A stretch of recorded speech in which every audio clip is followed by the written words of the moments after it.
CII conversation on pre-budget, and we have with us today Mr. Uday Kotak, President of CII and MD of Kotak Mahindra Bank. Thank you for joining us today and welcome to this conversation. I will ask you a few questions on your expectations on the budget. To start with, I would like to ask you, what do you think that the finance minister will go for this year? She has a very hard task in trying to balance the budget, whether it is, so should she go for higher spending or for a balanced budget, in your view? A pandemic like this has happened after 100 years. Therefore, the finance minister doing the budget post the pandemic is one of the big challenges and opportunities.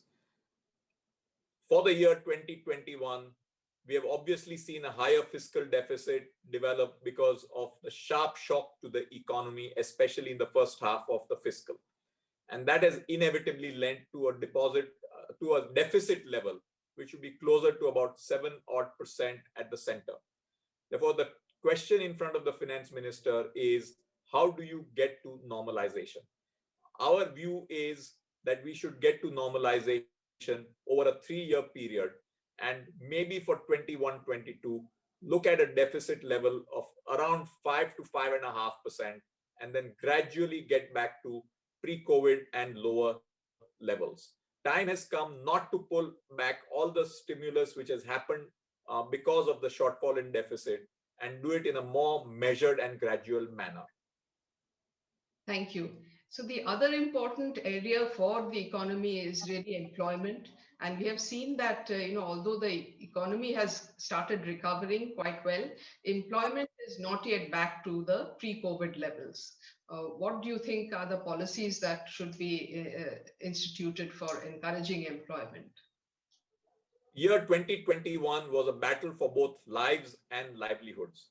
We have done pretty well on getting COVID under better control today than we had earlier. And therefore, as the battle for lives is something which India is done much better than most other parts of the globe, I think the battle for livelihoods continues. Livelihoods are in terms of self-employed businesses as well as jobs working for other businesses. And it is here that the challenge is much more significant.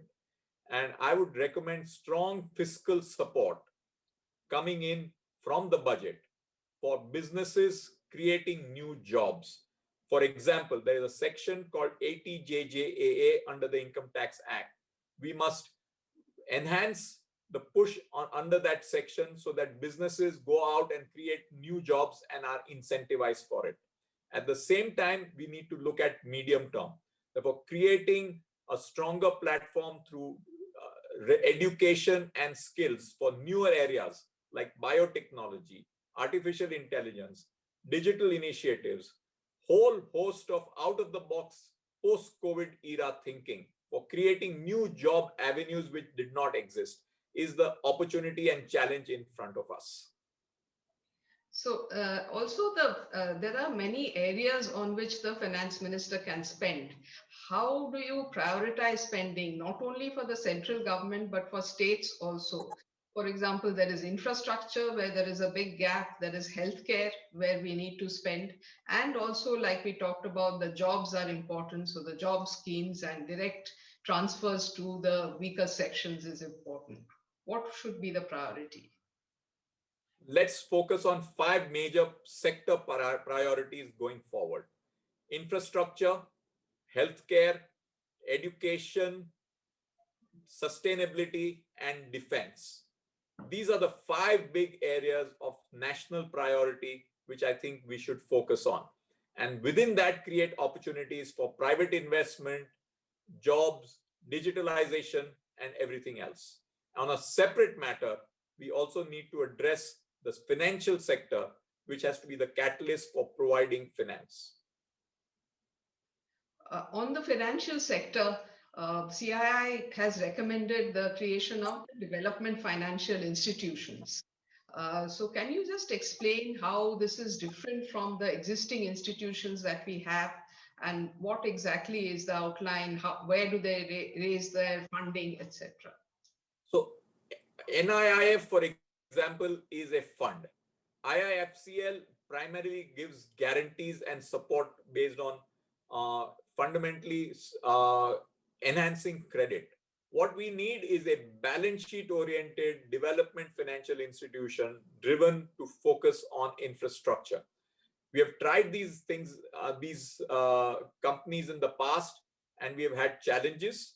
But I think time has come where de novo we have it driven by the government, and long-term funding lines as a part of a strategy, whether it's out of the budget or out of a priority sector pool which the RBI creates, to create long-term funding for the balance sheet of a infrastructure development finance corporation.